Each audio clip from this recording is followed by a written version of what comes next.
conflict between House Steiner and House Davion rages on. Was it smart for the Archon to hire mercenaries to deal with the bandit army on Carver 5? Kelly knows that once the bandits are dealt with, the mercenaries will pull out. 2, 1.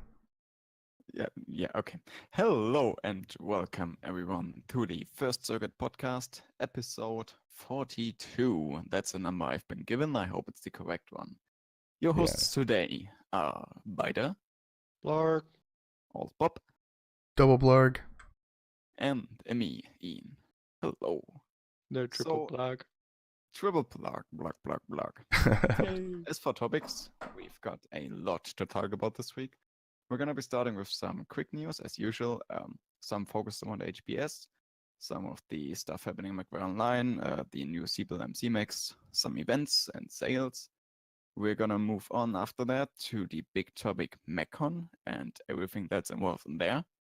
And to close it off, we've got a bit about the future of Mechwarrior Online going on. So, first topic for the quick news. HBS has been acquisitioned by Piranha Games. So, Hairpoint Games is now part of the big Paradox Games. Paradox Games. Yeah, a bit. Hairbrain's Games has been acquired by Paradox Games, Paradox Interactive. Paradox Interactive. There we go. That's the P word I was looking for. The other P word. So yeah, this is basically neutral news right now. We know Paradox has a lot more financial options than Hairpoint Schemes, so I am personally looking forward to what Hairpoint Schemes is going to do with those resources. But right now, we don't know any details, so we'll see in the future. As it is, at least, BattleTech launched with Paradox Interactive's help as a publisher, and this is just sort of cementing their position as a publisher to Hairbrain Schemes. All the internal management staying the same, etc. So we'll just have to wait and see how it all pans out. As far as we're aware, though, Paradox Interactive, they publish a lot of tactics kind of games, which includes stuff like BattleTech, so they should hopefully be quite well suited to Hairbrain Schemes. They're not going to just make everything generic like an EA might. Yeah, true. Basically, didn't they actually do Shadowrun as well? Let's move on. All right. The other little piece of news from Hairbrain Schemes, sadly before the a very similar time frame as the acquisition, was them letting go of Tyler Carpenter, who was a bit of a mover shaker around there. He did bits and odds and ends, but I think for BattleTech he was a level designer, I think something like that. Yeah. Sadly, over the years he's had made a lot of female employees uncomfortable and this, that, and the other, and it's sort of blown up a bit recently on Twitter with him issuing an apology, people coming out in droves against him, and him therefore resigning from Hairbrain Schemes, and everybody giving their own takes on the matter, which is usually, of course, all of these companies do not condone sexual harassment or misconduct. I don't think anyone does, actually. Yes, exactly. So, yeah, true. But just a quick note, it's sad that this has to happen to a great group of people, and basically now actually like Hairbrain Schemes did actually take care of it, and so everything's getting better on the healing track. Yeah, I hope so. All right, next piece of news to move through is the Seabill and MC mechs have recently been released. Yeah, speaking of healing, here's a mech that's definitely not gonna heal anything. The Piranha is up for MC, but nobody cares about MC. They'll just wait another month, actually. Possibly, yeah. The funny thing, at least with the Piranha, is you just want the 12 machine gun variant, predominantly. Yes. And that's 1,500-ish MC. Pretty pricey, but how does that compare to the mech pack? That is $7 to get a single light mech. Yeah. Most people just wait till next month to go and get it, though. Yeah, it's MC purchases are not worth it for regular mechs, but it's now available, and we will, in the next month or so, unfortunately, have Piranhas Unleashed into the general public, and that would be so painful. Oh god, I'm not looking forward to that one. Like even the Hellspawn is actually not a bad mech to go and use. I've been having a lot of fun with that one. Because the mech for C-bills this time is indeed the Hellspawn. Interesting little one. Mech that didn't really see much play even on release, and I haven't seen it played much even after the C-bill release. Really? I haven't seen that one. I've seen them a bit more, about the same as when it released. But okay, true. Like maybe once every other match, there's one Hellspawn on one of the teams. Well, mostly now it's just the events, just the quick draws and locusts and commandos and everything now. But the Hellspawn, it's a great little mech. I love playing this one. It's a lot of fun. It's very fast, and just kind of just have a blast with it. I think it was the energy variant. I think the energy variant is the one I've been using though. The 5 energy one. Yeah, that's been pretty cool. Okay. Yeah, for me at least, the big draw for the Hellspawn is it's an ECM mech. It has a very weird shape, which means whilst walking side to side and twisting, you can spread your damage quite well. People are very not used to shooting at this mech.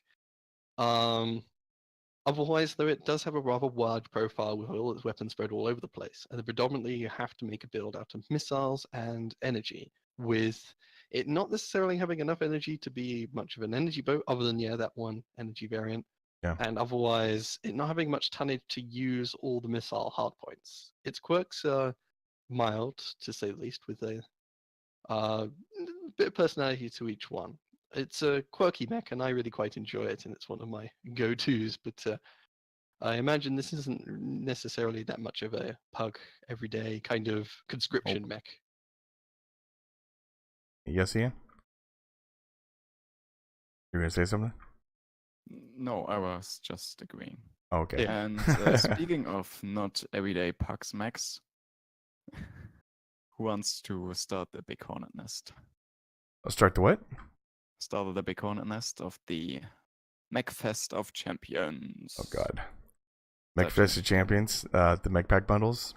Oh wait. Oh okay. MechFest of Champions. Here we go. There's a whole bunch of stuff, but carry on from the the thing that Ian was trying to say. At least was there is an event going on this week, and I think was it? Sorry, there's an event going on for a couple of days. It's still going on. MechFest Champions, which is making players choose a lot of very commonly picked mechs to get to their C-bills and MC rewards. So it's just a simple do 500 damage in a locust and a commando, and you'll get 100 MC and a million C-bills.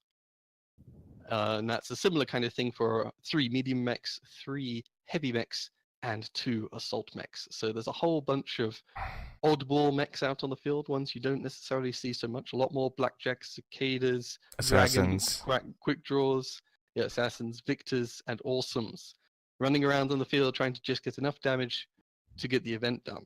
Now, the problem I have with this, though, it's like every time they have events like this, it's based off of you have to purchase the mech or actually go ahead and respond upon someone actually doing something in the event. Now, with this one, the same thing. I couldn't do the medium mech challenge because I don't have a cicada, blackjack, or assassin for my alt account. And so I'm stuck and not, am I going to go purchase those mechs? Of course not. Am I going to go and so I can't actually do that event period because of this. So it totally kills it for the new players and kills it for any type of alt accounts that don't have these mechs in question. Now, if they had it for the trial mechs, that'll be fine because you just pick up a trial mech and go run around and do stuff with it, just like the quick draw. I jumped in that. It was kind of fun. It was kind of neat. Basically made me go get a quick draw. But the other mechs, it's like I don't have a dragon. I don't have a couple of these things, and so it kills it for the new players that come into the game. And that's not one thing that I think that PGI should have the events for it, and they always do that every single time. I just don't know what I don't know. It pisses me off to do that kind of stuff for the new players. I think what I'd say, at least, this is continuing a trend that PGI has been doing the last couple of months, which is a lot of sales for mechs. Yeah. And along with this particular event, all the mechs that you have to do for the event are on sale. So this is the time to pick them up and try them, and they're trying to get people to play these oddball mechs. In regards to like if you have just started the game, that player experience, obviously, yeah, you're stuck with just what you have in trials. You get your Yeah. bonus C bills to start with and whatnot, but you only have like 3 mech bays to Yep. start with. And this gets you to buy more. Yeah, they want you. It encourages you. Sadly, you have to buy a whole bunch of mech bays for the event on top of all the mechs, which is quite a ridiculous grind for a new player, because at least it's just saying, hey, look, you need a huge wide library of mechs, and they don't necessarily own it. Whereas Yeah. events that have it just sort of do 500 damage in a heavy mech, for example, means, all the heavy mechs go on sale. They choose one heavy mech, and hopefully they like it and play it a lot and get some good rewards from the event. That's a lot better, to tell you the truth, at least I think. Across the board, though, it's not just the new player experience. Let's just say somebody has played the game a fair amount. They have 50 or so mechs. That's not a humble stable. But does that mean necessarily they own their dragons, their quick draws, and a rifleman? No. Usually not necessarily. Like, the first 50 mechs people are going to pick up are more often going to be more meta-y mechs. They're not going to pick up these oddballs. Well, also, sorry, go ahead. Yeah. Well, I was going to say, like, and me and you know, and plus Ian know a lot of players that I'm only clan guy, and that's it. That's even when they get a free like IanDresarie mech, they go and dump the mech and take the mech bay because they're my stable only has clans and that's it. Period. End of story. And so like that whole guy is going to get totally shafted through through this event, and I don't think that's a good idea. And for new players, like I was talking about, when a new player comes to this, they see something. Well, I can't do the event. Well, fuck it, I'm gonna go play another game. And excuse my language there, but like they're gonna go off and go play, I don't know, like Hello Kitty Island Adventures or something. They're gonna just do something else to go play those games, and that's a bad idea for PGI to do this kind of stuff. You want to include new players, get new players into the game, because this game is bleeding out people like crazy. It's at least from what I've seen, there's plenty of people running around with all of these mechs. Oh yeah. It has certainly encouraged a fair number to pick them up and try them, because it is giving 1 million C bills per weight category or so, and 100 MC. So they are at least giving a big enough incentive to get people trying to work towards this thing. And I will say, at least I like an event much more than just sales. Because for me, I already own all of these mechs, and I need a reason to actually use them rather than just, oh, hey, the Commando's on the sale. I already own one. Well, it's on the sale. Yeah, true. Yeah, so it's a mixed bag. I wonder what is prompting PGI to emphasize all these mech packs and stuff. Well, it's mostly, buy mech bays, and mech bays is where they actually make their money from. I mean, even though they do give out MC a lot, people still would, every MC sale for 150 MC for mech bay. I know plenty of people that purchase, one or two, or like $14.99 packs to just buy as many mech bays as possible, just stockpile them basically.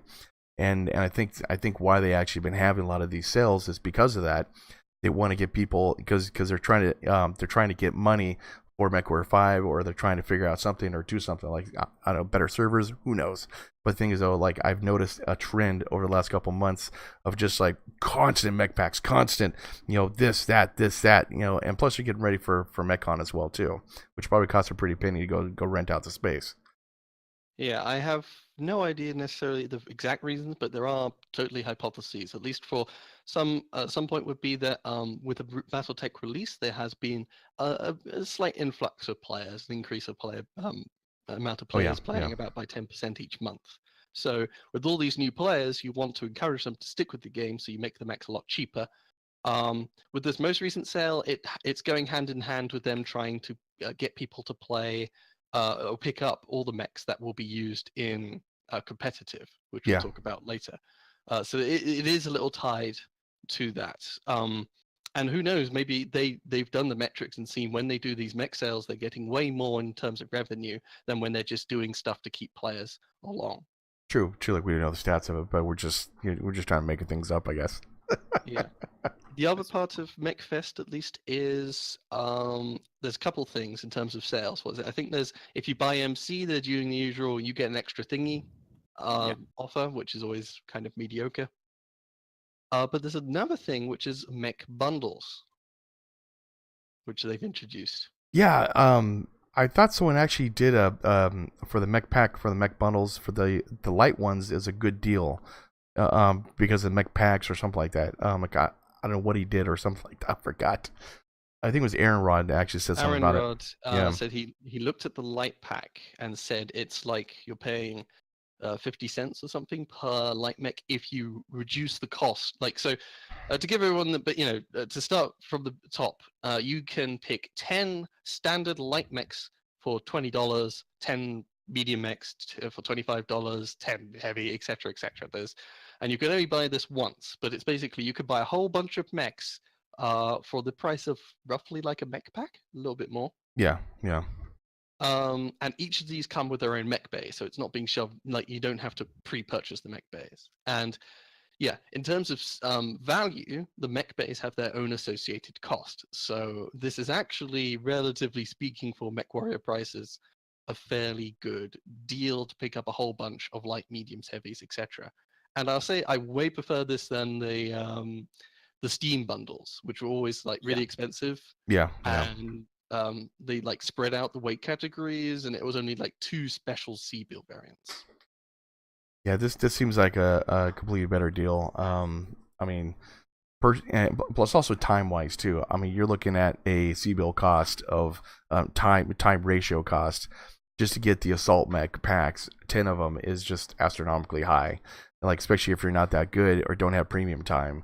And looking at these, like you pick up 10 mechs, like I'm gonna get 2 annihilators, I'm gonna get some king crabs, I'm gonna get an atlas, I'm gonna get all these different mechs that literally would take you forever to go do like normally.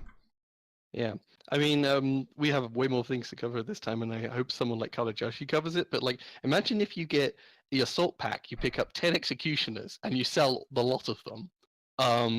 Is that a very good value amount of mech bays and C-bills, particularly? Ooh, that's a good question, actually.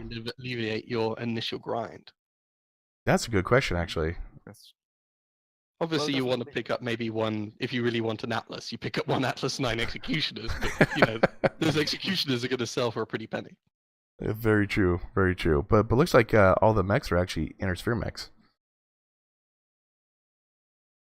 All right, so it has to be only Inner Sphere ones. Yeah. Because that is a big thing for the value, because at least a lot of the Inner Sphere mechs, of course, you have to buy double heat sinks and all that stuff. So even if you got 10 mechs suddenly in your mech bays, you have to kit them all up, which requires a grind. Yeah, exactly. So basically, I personally see 2 big use cases for these mech packs. The first one is obviously new player experience to save some time, get the mechs.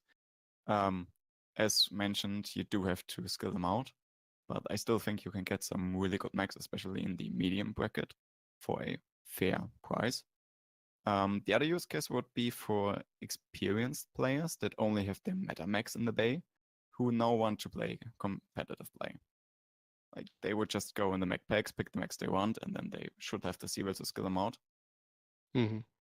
Yeah, but the problem is the competitive play is different this year, so it's, they're not going to be able to do the meta builds like they normally do, or the easy buttons. Yeah, that's why they would buy these mechs, because these are mechs that come. Oh, okay. Stock, yeah. You would play them stock and competitive. That's kind of what I'm saying here. Okay. But that's something we're going to talk about in a minute. It's a different model, and it's an interesting way to incorporate past stuff. And I'm interested to see if we'll see more of this kind of stuff in the future. Mm-hmm.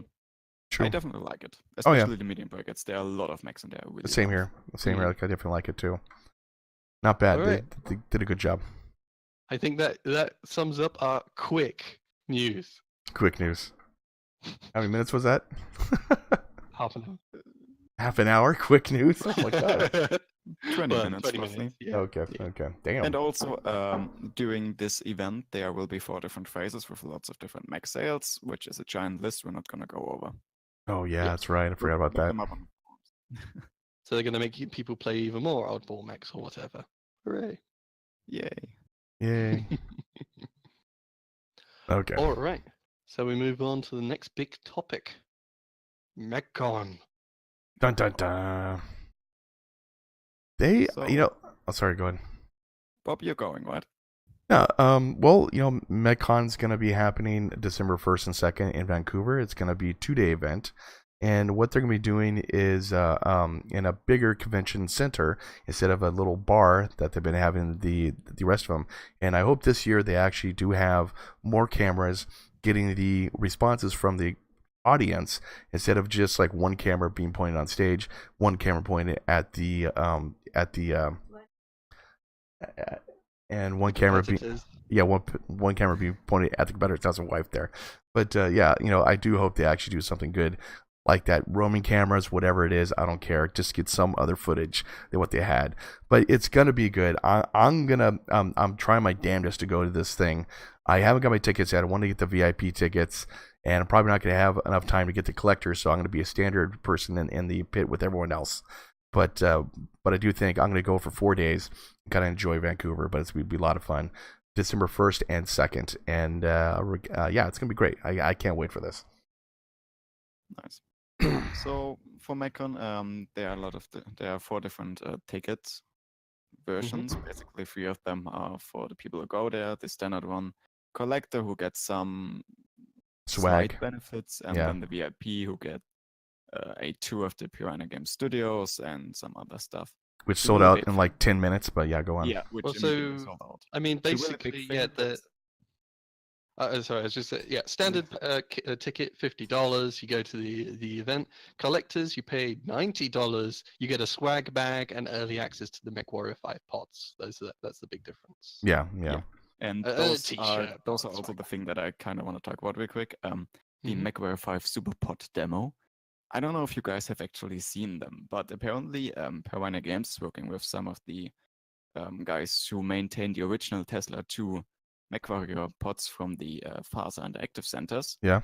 And they've built a new one, which is specifically designed to play Mechwarrior 5.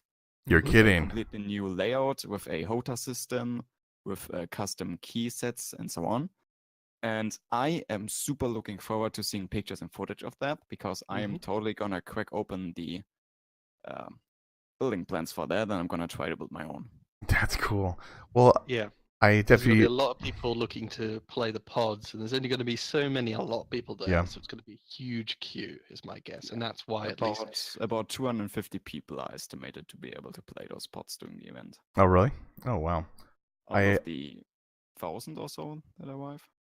I wanted to actually build one of the original Tesla pods when I was younger, and I started it, but didn't actually finish it. But if they're gonna play MechWarrior 5 on these pods, that's gonna be really cool. I might actually just purchase one of the tickets for the collectors just to get it. Hopefully, if it's not sold out yet. Not sold out, because you were saying you were looking to get the VIP, which is was sold out in the first couple of days. No, it's sold out in like the first 4 hours. A couple hours or so, yeah. I was pissed. I was really pissed because I saw it. I'm like, okay, I gotta go to work. After work, I'm gonna go purchase. I'm gonna get those VIP tickets, right, for my wife and I. Oh no, boom, gone. I'm like, what? I was so pissed. At least for the collector tickets, they pushed out a second batch of those, so you still can get a collector's ticket at this current moment. Yeah. But it has the pod, the T-shirt, and the swag bag, and if I get it, cool. If not, I'm okay. I'll hang out with all the rest of all the rest of the people. Yeah. Otherwise, though, VIP was $200, and that had behind the stage access and all that kind of stuff. 2-day attendance, co-check. You get a tour of the studio, which takes 10 minutes for what Russ was saying. Early access to venue Saturday, access to Mech VIP area, catered food. But I guess I'm going to go and check out the restaurants around the area, basically, and get some food out there, because I want to get some Canadian food or something. Be good. I'm just going to say, to compare this, ExCon, which was held in Stockholm, which is more expensive than Vancouver in general, I got all of the stuff that was in the VIP ticket for $80. So, wow. Yeah, PTI is charging a pretty penny for that one. And it was sold out so quickly. Yeah, exactly. So pissed off at that. Saw my Twitter post. Well, if you want to shake your fist at the people who do Harebrained Schemes or Piranha Games, you need to get the VIP ticket so you can do it in person. Damn you, Mitch Gittleman. Damn you, Russ. Damn you all. Damn you to hell. HBS is not involved in this event. I know. But still. But yeah, okay. But I do like the website they actually have for it now. You know, like, did you see it? It has the has Mechwarrior 5, like, you know, like has the footage and photos and all like super pods and like all that kind of stuff. It's pretty cool. They did a good job on this. I'm highly impressed with that, actually. Which And is the super last pods. ticket is the virtual ticket, which isn't even out yet, I think, but it's just you can watch the stream. What? Yeah, you can watch a stream and you get some kind of special virtual in-game content. Mm-hmm. And Real- I'll that- through the Meccon pattern you got for 80 variants last year. You're gonna get something for paying $10. I don't know. Yeah, though we don't know. Yeah, they haven't come up with that yet, or they're Yeah. keeping it. Basically, it would quiet. be dumb to pay $10 now.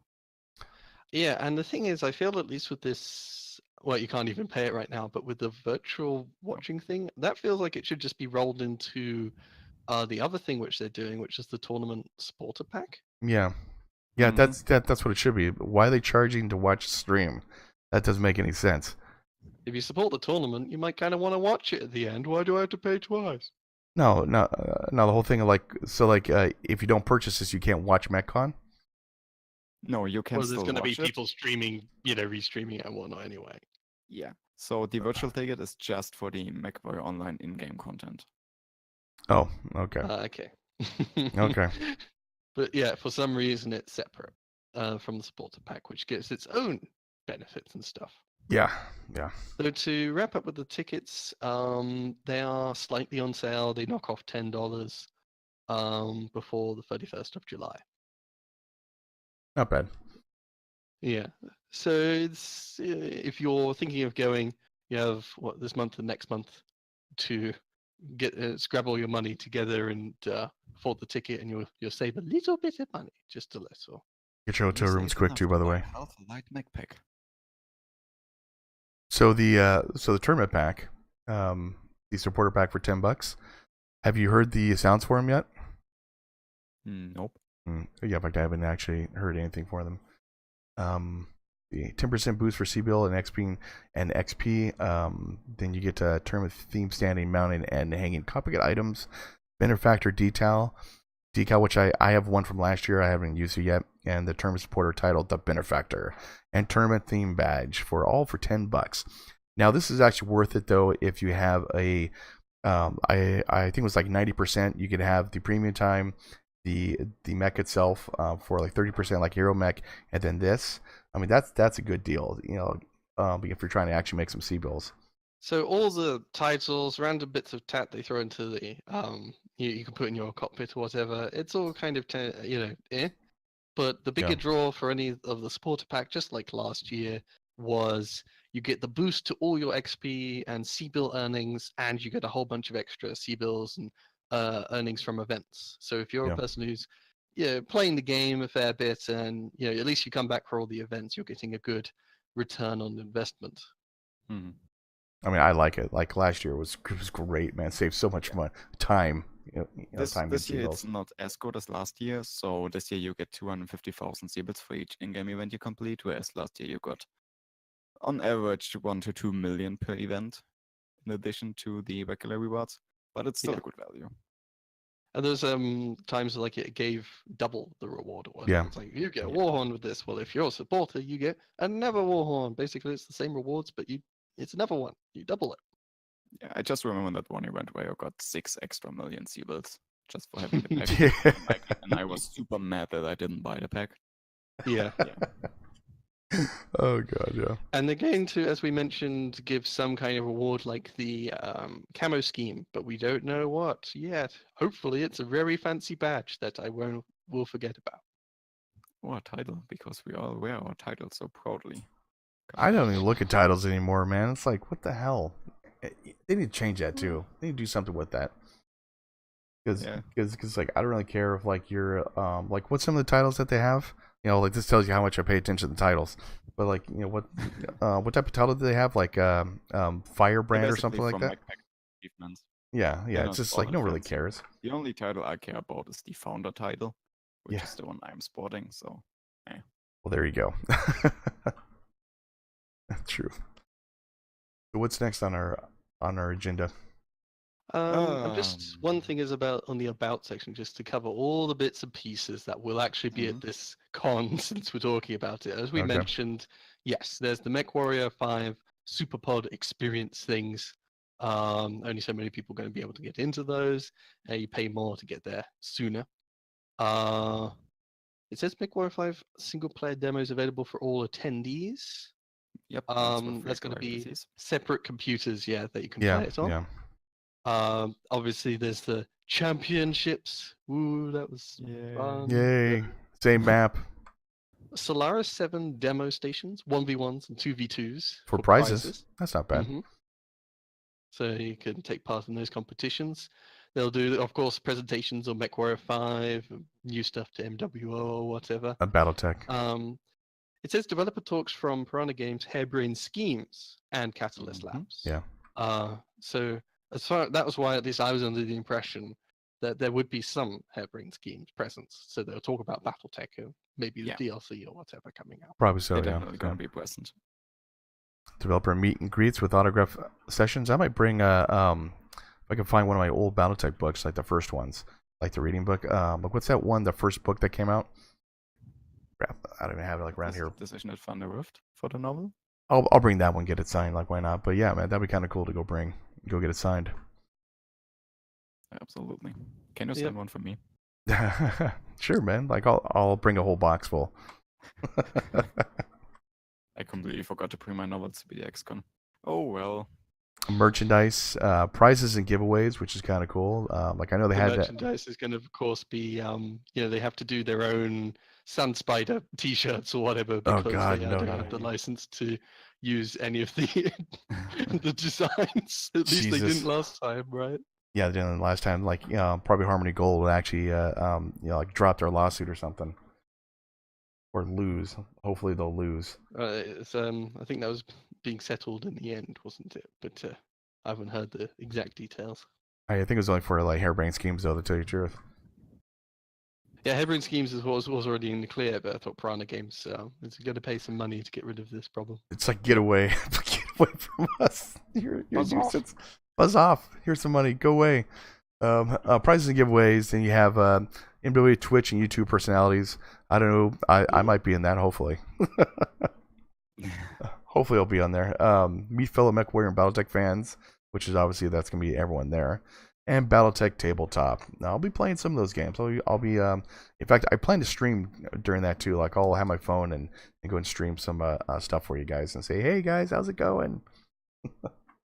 So it's mostly the same kind of stuff as last year.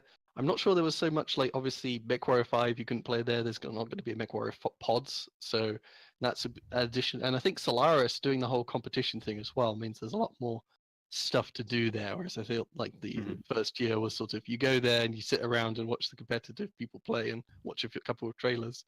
Yeah, true. And drink some expensive beverage. What, $4 for a soda? They are going to have, like, for catering, what was it? I think they're going to have buffet tables, wasn't it? I think. Yeah, basically pay some money unless you get the VIP ticket, which you can't get anymore. But like I'll probably just go outside and get some food because like usually like in catered stuff, it's crap. It's not that good. Yeah. So I'll just go outside and go get something. But still, like it's gonna be fun. It'll be good times, and I'll get something signed for you. Like Ian, and send it off to you. Good. So, next topic would be the super exciting World Championship then. Ooh, I was so fun watching all the sniping last time. Yay. Yeah, that was kind of exciting. But this time it's gonna be different. They're gonna have to have skill. They're gonna have to use skill instead of Meccano mechs. Well, things are different. I'll say that at least because reading up on the rules about the tournament, they are changing things up. It is going to be stock mechs only, and not only that, it's very early in the timeline. Was it 3039? 3039, yep. The Ronin War. Yep. So there's no clan mechs. There's no clan stock mechs you can get abuse all those crummy inner spear mechs. No, it's all just single heat sink, standard structures, standard armor mechs as far as I'm aware. Chilling it out with their SRM2, LRM5, AC5 medium laser loadouts. What are they gonna do?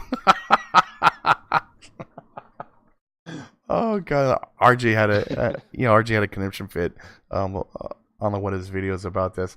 I do see their point though, as far as like it's not really championship type thing, but I think Russ's Twitter account was saying that he wants to liven it up in the gameplay like itself, and so basically the skill is what's really going to actually determine who's going to win this game, and not basically to have the best alpha sniper build.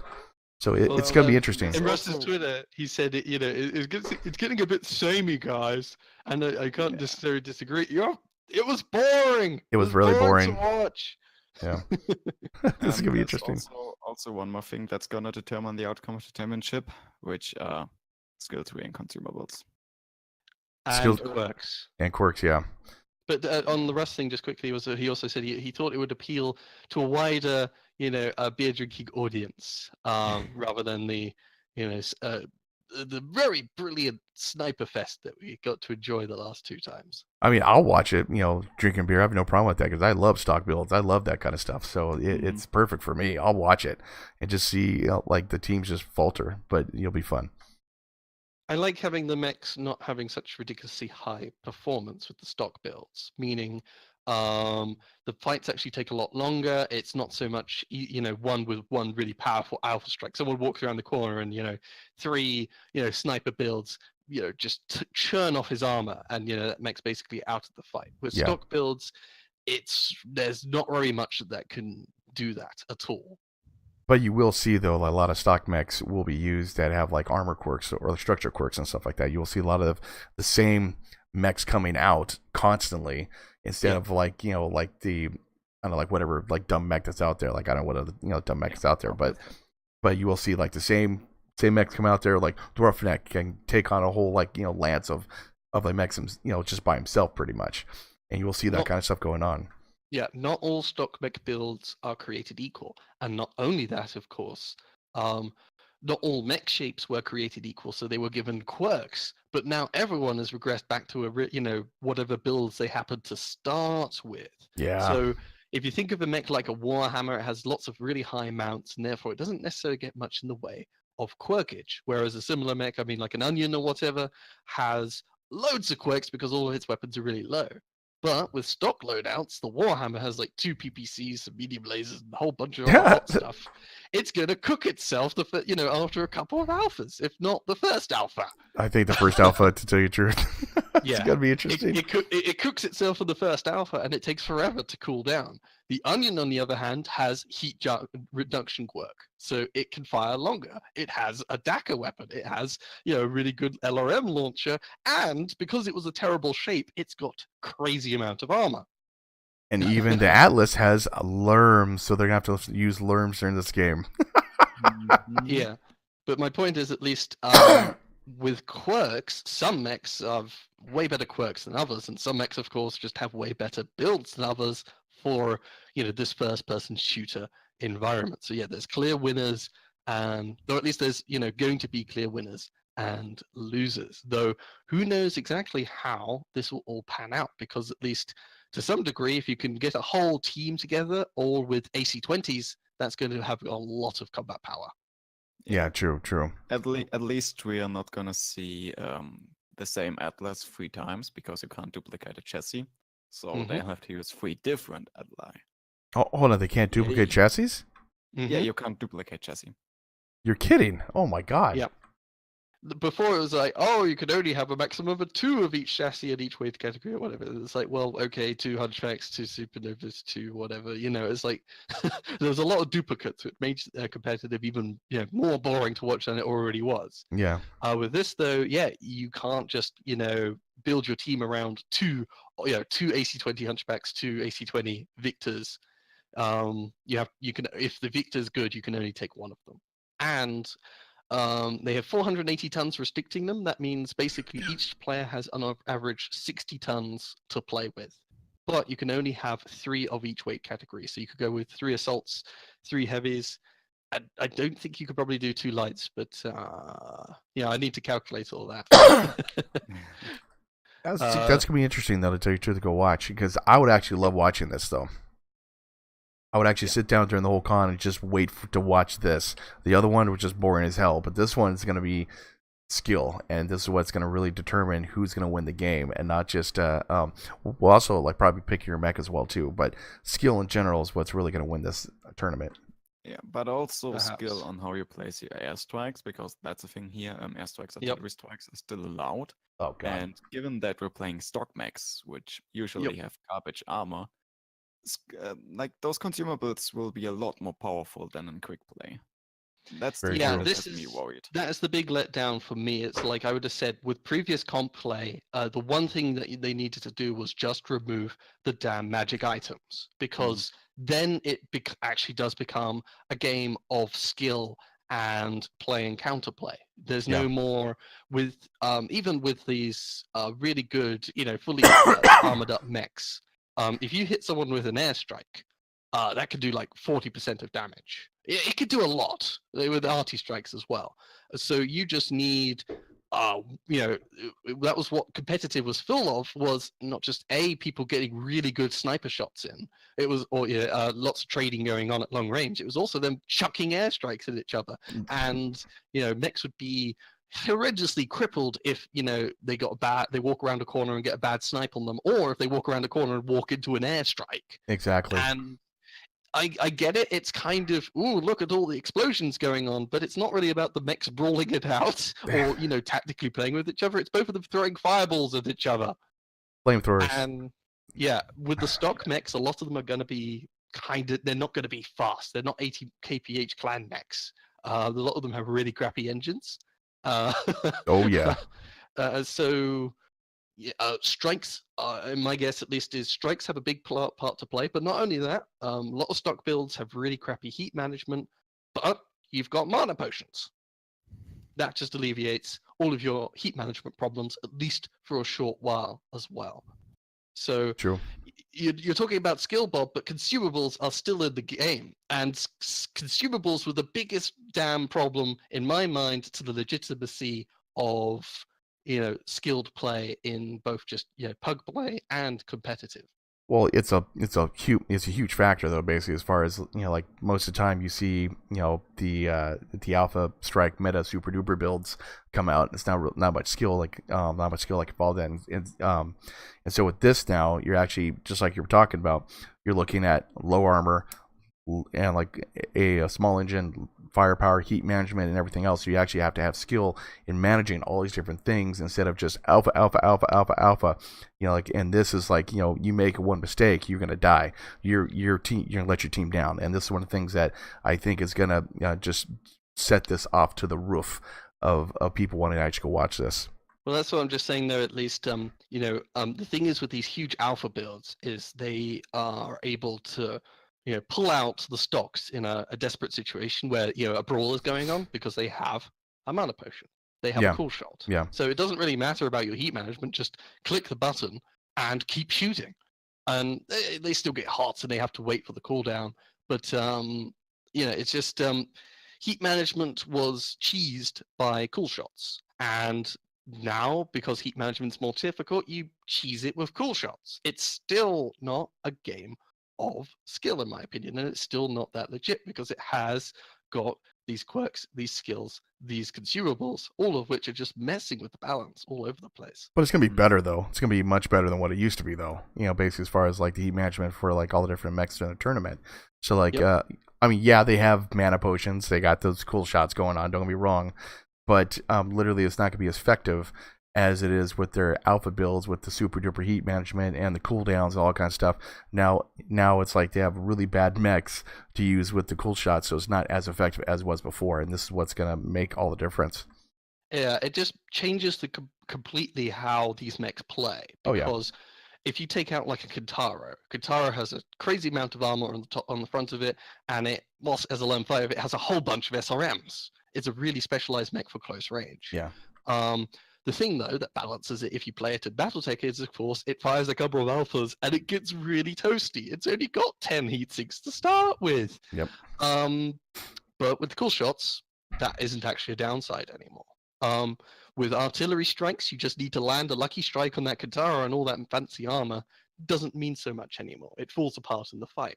And not only that, UAVs, just pop one up, and you know where all the enemies are nearby when you're just about to engage in a brawl. Hugely important information, and that greatly undermines the role of a light mech, other than as a mech to, as a thing to move forward and pop, an all-seeing eye. It makes it more of a tactical game instead of just a sniping game, and that's what I like about it. So like information warfare, just like you're talking about the UAVs. Knowing what's around you is so important, especially like in a tournament, of where those little bastards are, to tell you the truth. I still kind of disagree, and I'm completely with Bada here. I personally expect the competitive games to be the first 5 minutes. Teams standing in cover, trying to avoid the enemy airstrike while getting their own airstrikes in. And then once the team is dead from airstrikes, then they're gonna fight. Oh, that's a given. It's gonna be better, but I don't think I think it's still gonna be far from good. No, there is I gotta hope. Fairly boring early. Yeah, it's going to be, with strikes, you can't take those risks because they're so ridiculously powerful, particularly against slow, lowly armed, not so well armored stock mechs. Did he say he was going to take out like consumables? Because no. I mean, that'll fix a lot of things. That'll make the game even better. The first step to fixing competitive, not even stock mode, was just remove consumables, and it actually becomes a game of skill. Remove consumables, and the whole huge amount of problems of this game is solved. But they're still in, even with stock builds. So every battle mech has 2 aerospace like fighters ready to go drop bombs for him. Just laying in wait, basically. Okay. Though it might be, it'd be more of a mix, at least with arty strikes, because of course the aerospace fighter, you have to get just the right lineup. It's not so ridiculous as it was before. True. The other funny thing, at least to mention though, in terms of how it plays out, I'm not sure, because at least, again, like I said, you could take Brawly mechs, the Kataro, AC-20 mechs, you push into the enemy, and their random LRMs, of course, do nothing, and you have a huge advantage. Problem is, all these mechs are quite slow. So let's just take double Locust, double Cicada, etc., etc. Caps, there's Conquest still going on. Yeah. If you take your sweet time, it's whichever team holds the most territory. So even though there might be strikes and whatnot, the teams might have to spread out to stop the fast ones from winning the game because you didn't hold ground. So there is at least potential because they're doing Conquest, and Conquest is a great mode, and it's a shame that most people just say, I want domination. No, Conquest is brilliant. Competitive people actually got this right. Yeah, I know. It's going to be good overall. At least I think. I'm going to watch it. I'm going to have fun while I watch it, even if they do have magic potions.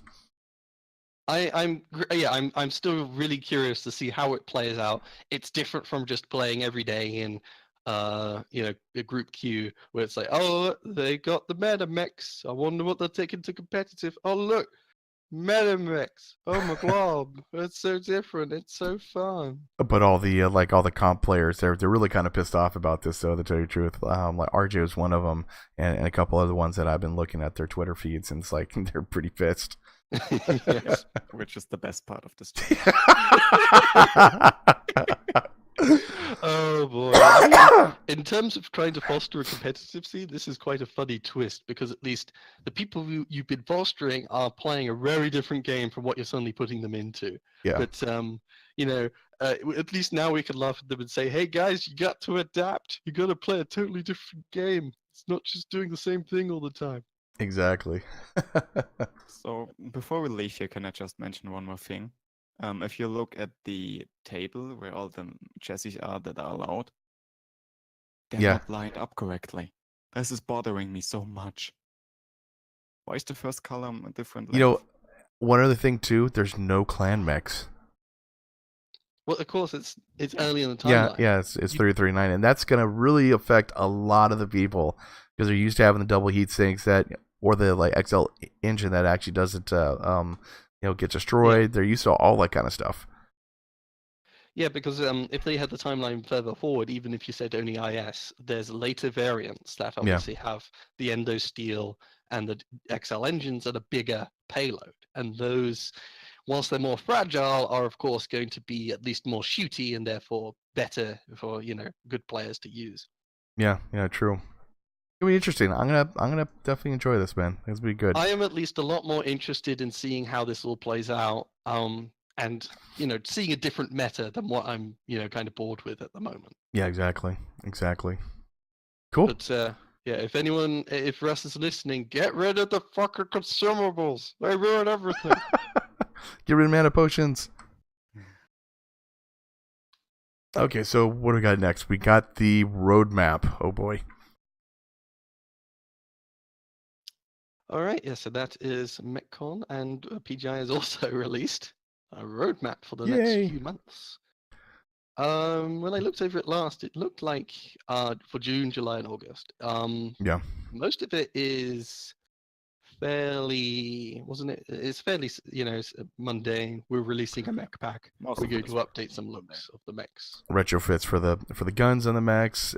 Then you got mech chassis, and the greatest thing ever known to man, greatest thing better than sliced bread, is build, profile, saving, and sharing. Holy frack! Oh my god, this will be a game changer, just like the crown for multiplayer. This is gonna be the game changer that's actually gonna excel Mechwarrior Online into the goddamn of Doom and stuff like this. Sorry, this is gonna be great though. Bob, if you can hold your orgasm. No, my orgasm's going high. Explain what profile saving is. Well, okay. The important thing to say first, I would say, is there's a big patch coming this month, isn't it? June, yes. in a couple of weeks. Obviously the flea's coming out. They're changing some points on Rubelite Oasis to make it worse on Conquest, whatever. But yes, the big thing is skill tree. A lot of people have been asking for this change. That if you're skilling out your mechs, you have to click 91 nodes every single time, even if you're clicking the same stuff every time. And if you're changing a mech from one build to another, you also want to change the skill tree. But that means you have to go into the tree, unselect all the nodes that you want to unselect, and reselect the new ones. Like if you're going from a Dakar mech to a missile mech, you have to move the weapons tree all the way to the other side, and probably some other bits and bobs. Being able to save your skill tree means you just need to follow your own template. You need to just say, okay, I'm gonna switch to the missile loadout now, and that'll save people a lot of time and effort from clicking on nodes. And also the other thing that's added in this, you can export your loadout and skill trees and share them in game. So they're probably gonna be some kind of link, which is, in my opinion, really cool. You can basically copy a link from somewhere and paste it in your game, and you're gonna have the build loaded into your mech web, and then you just need to buy it. So that's really cool. I like it. I like. Oh, I love. This is what made me actually stop playing Solaris, because I had to change from my quick play build to my Solaris build. And then, and then switch everything out, and then sit there for 10 minutes, just doing this kind of thing. And then I play Solaris for, an hour and a half. And then, okay, screw it. I'm going to go back to quick play with my favorite mech. It's like, oh crap, I got to go change from my Solaris build to my quick play build. So this will make it so much better for me just to go click, click, click. I'm done. I'm going to go and do it. This saves me so much time. And plus also, like you were talking about, is sharing the builds. Because, we also... And we share the builds like a Discord. We're like this, but now it's just boom, it's just loaded in, boom, done. You're good to go and kill mechs, and this is great. This is a long time coming, and I have to say kudos to them for actually implementing this. Thank you so much. Yeah, for someone who I share a lot of builds with people online, and I usually don't give skill trees because I just say leave it up to your own personal preference, and I think that usually mostly retains. But people say, "Hey, what kind of skill tree you got on it?" I have to go, let me try and patiently explain the little details of my 91 skill points that I've allotted. It's such a hassle. Or even if you're just sharing it via screenshots or video, it's wide big tree thing. It's just so inconvenient. It's basically 4 different screenshots in order to share it. Yeah. Or you have to zoom really far back and say, just squint. You can roughly see what the nodes are. Squint. You're gonna see it. Other changes, though, at least next month, will be just mentioned quickly is Solaris they'll be able to do events for Solaris. So just like with faction play, they can try and poke people to doing their different modes. And they're called food pellets. Yeah, that's good because at least for me, I haven't really picked up Solaris after it launched because I, like a lot of people, just played with other people in group queue all the time. Yeah. And it's neat. I kind of like it, but I'm here for the group queue. That's why I've been here for a while. Yeah, true. That's what a lot of people have been talking about. It's like they're there for a tactical game. And the 101's cool. It's a good idea. Don't get me wrong, but it's like I want to go play with my friends, type thing. Yeah. And in terms of gameplay balance, at least we aren't seeing anything in regards to the laser changes they were proposing, but they're buffing up single heat sinks in preparation for all the stock mechs. Yes, just a little. This will help anyone who wants to do those gimmicky single heat sink grasshoppers.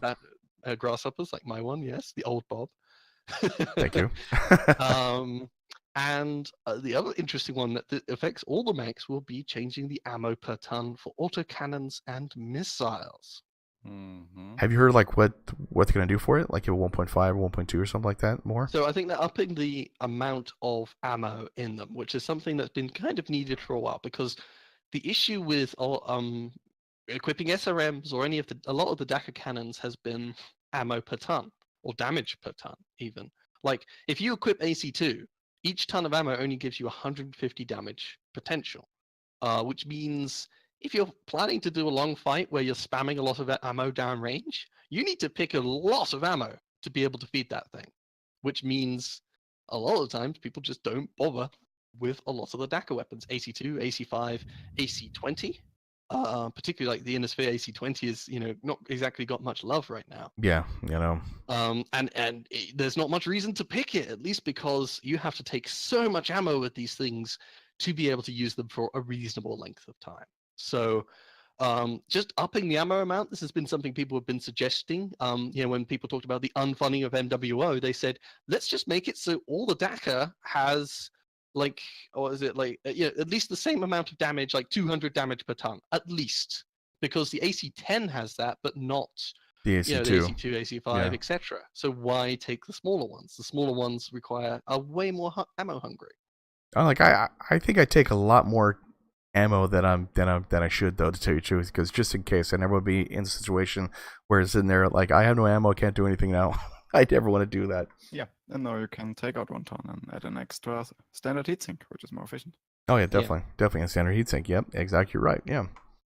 I haven't been seeing too much, as I've been saying, I haven't seen so much of the DACA mechs and missile mechs lately, at least just because, you might as well just use your double mana potion and laser vomit. Well, there are strengths to them, but they run out of ammo, and that means you have to, it just adds to the inconvenience. So this will help a little with those who like to, not use point-and-click adventure weapons.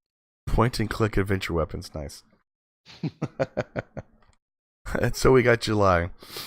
New Hellfire mech, obviously the retrofits for the 10 classes. More bolt-ons. Have you seen any bolt-ons like in the gameplay? Because I haven't seen anything.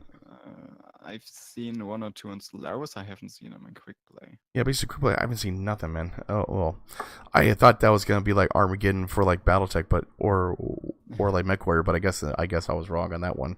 I haven't seen nothing in like 2 or 3 months now. But okay, let's see. Tournament. The real thing that happens in July is the Solaris seasons are going to get reset. Yeah, which means you can get your rank 2 and rank 1 supply caches super early, super easy starting in July again. So okay. I don't know. That's interesting. As I said, it's most of the future patches, at least in this roadmap, don't give that much in the way of details. So there is a mention here: build profile saving and sharing improvements.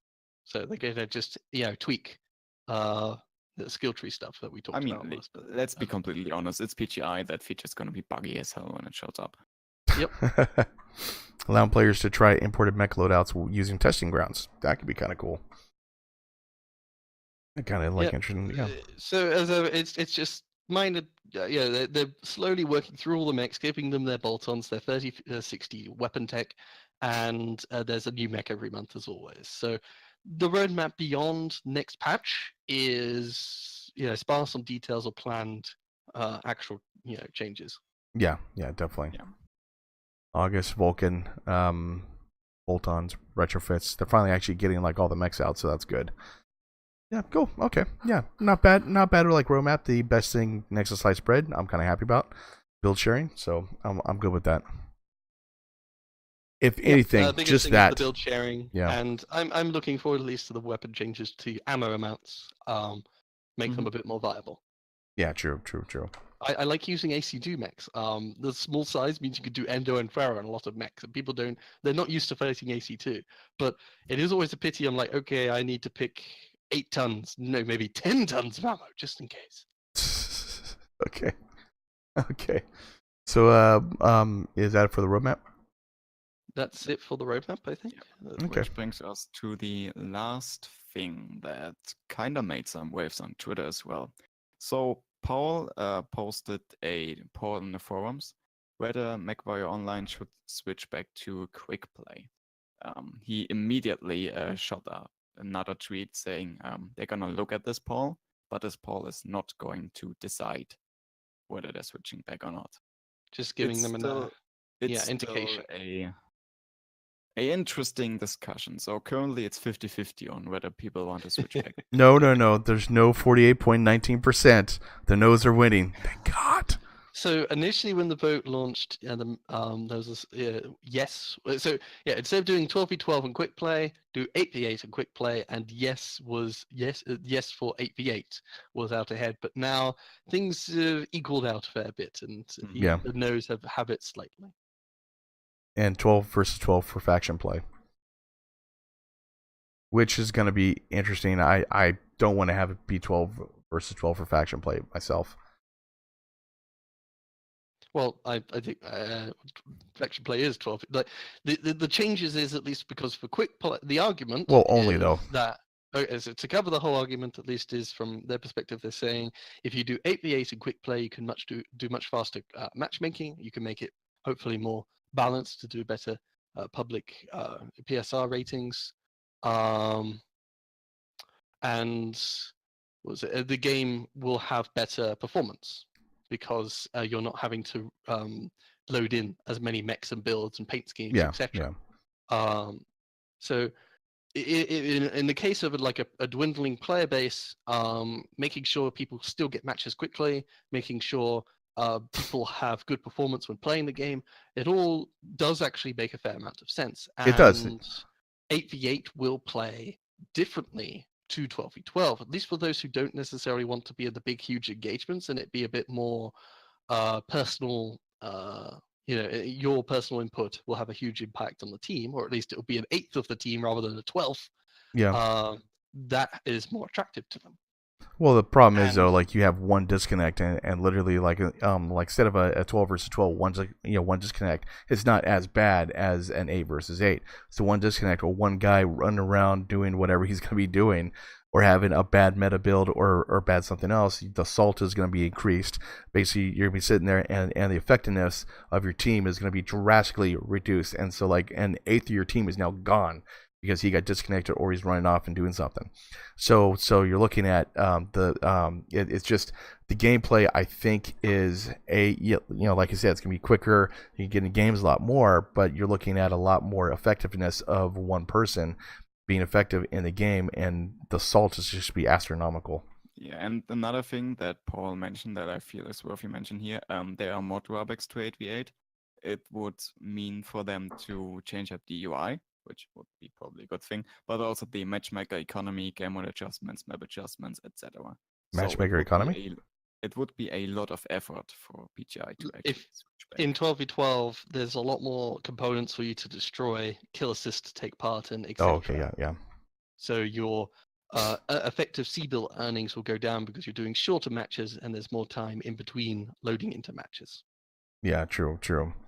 But if they had it where it was 2 different modes, of course you can't because dwindling player base, 8 versus 8 or 12 versus 12 in quick play. But now they're going to say, well, if this goes through 12 versus 12 in faction play only, I don't want to play faction play with and normally like on Friday nights we have about 12 people, and I really don't want to go play faction play. I'm sorry guys, with the people we have, because we don't really care that much about winning the games. We just like to have fun. And so like it's not very fun to go fight a 12 pre-made that are like specifically designed for faction warfare. It's like, okay, we're gonna kill everybody, and we jump in like, we're here to have fun. They're gonna pound us like baby seals. It's not very fun. I mean, baby seals. I don't mind, honestly, if it went through or not. To some degree, at least for me, obviously, if individual contributions are more valuable in 8v8, that just means I win a lot more matches. I already win fairly a good ratio as it is. So for me, I'm fine with going 8v8, and to some degree, I would say like it will give everyone every different scale that you're kind of interested in. There is a mode available for it. So you've got 1v1, 2v2, 4v4, 8v8, and 12v12. Whereas, without 8v8, you've got kind of a big gap between 4v4 and 12v12. I think at least the drawbacks of faction play, where you have to do 3 drops at least for the big scale fights, it means you have to commit a huge amount of time to being with that one team. Yeah. I kind of wish almost to make things quicker for faction play, you just had it. That's the 12v12 mode, quick play, and 8v8 quick play, etc., etc. I don't know, but you obviously a change like this is going to upset certain group fraction of the player base, and I wonder in terms of the demographics from PGI's perspective. Like, this is why you do this vote. Is a lot of people who play this game, they kind of play it casually, and part of the thing playing it casually is you're part of a large team and you just help, you just sort of help out the fighting blob. If you're doing that in 12v12, then people won't be so, like, as Bob you've been saying, at least there's going to be so much more salt because there's so fewer players. They can see when you're just sort of sitting there staring at a wall. They're like, why are you staring at the wall? Look towards where the enemy are. And it's like, when you're in 12v12, it's like, well, he's staring at the wall because he's just giving other people personal space. There must be a reasonable explanation. Now the thing is, also too, like, it would stop people from actually doing like experimental builds. Like, I know for myself, it's like, oh yeah, I'll put a couple missiles on this, let's see how this does. Oh no, basically, then I jump in and I see like when everyone else dies, I'm last guy or something. They go, why do you only have 6 minutes? I don't want to have that kind of system going on, man. I really don't want to hear that kind of shit. But like with the 12 versus 12, it's not as bad. I could jump into any type of mech I want to do. I want to try this fire starter with the AC-20. Let's go try it and see what it does. Or a Gauss round or something like that. And I like doing that kind of stuff instead of like, I must bring meta builds all the time. This is not a good game now. I don't want to have to go through the experience. Yeah. For me, like, at least there are some mechs I've built which are a lot of the time I build a very supporting playstyle because there's so many players involved. Yeah. So instead of taking a huge number of MRMs, I'll take a large MRM and a narc launcher. And the thing is with that narc launcher is, of course, it marks the enemy for the next 45 seconds, a minute maybe, and they have 12 people they have to look out for, and all those useless LRM players are suddenly really powerful. I do this with the Shadow Cat, actually. My build, instead of going 2 PPCs and getting really hot, I went 1 PPC, a narc launcher, and 3 machine guns. And that has proven very effective in 12v12 play because I play as a support mech. I'm a little flies at the corner of the map just harassing the enemy team. And that is obviously going to be a lot less valuable in 8v8. So that type of play style, for me, it would basically lose its effectiveness. Oh, yeah. So, since we've talked a bit about the drawbacks and advantages, maybe we should real quick go over whether we think that change should and will go through. Should and will go through? Yeah, what do you think, Bob? Do you think it's going to go through? I hope not. Basically, I would take a really good look at Mechwarrior Online and go, do I really want to play this game anymore? Because, I stopped playing World of Tanks because of the simple reason of the toxicity, being toxic, or the toxic community in the World of Tanks. And I love the game, but just people are total asshats. And with this, I think it's just going to increase it. And so I'll probably take a good look and go, I think there's other games I'm going to go play. So, Bida, do you think this change is going to go through? I think there's plenty of pushback from the community. It's very split on the issue. The game will play differently. I think the game basically will mostly be the same, at least from my perspective. A lot of the points people make are about, how game balance sort of, if you lose one player, I'm not necessarily always very fully convinced by those. It seems to me, at least, even if you're in 12v12 and one guy disconnects, It's not every as mech bad, though. counts. Every mech still counts. So, like, there's times where I say, the enemy are down by 3, let's push, and you just steamroll them. And the snowballing effect, to me, seems to make a lot more sense when you have a larger snowball. And the issues of a critical mass of mechs accumulating are much greater in a 12v12 rather than an 8v8. So I think at least I would totally not mind 8v8, and for the longevity of the game, if the community was accepting to it, 8v8 does actually make quite a lot of sense. Quicker matchmaking, etc., and having different buckets for completely different scales of gameplay makes a lot more sense to me. Yeah. And So Ian? I personally, I don't think PTI is going to implement this change, mostly due to the fact that the community is apparently perfectly split on the issue, and they would have to invest resources to do the change. So I think this is not going to happen at all. Oh, well, plus you got to redo all the maps too, because the maps are Yeah. designed for 12 versus 12. Yeah, so my Or at least the personal game opinion, modes, I yeah. don't think this is Yeah. going to be a thing. Yeah. Oh well. If it's not gonna happen, cool. I like 12 versus 12. More stupid stuff. I'm happy 8v8 or 12v12, honestly. Well, like, let's say like. Sorry, go ahead.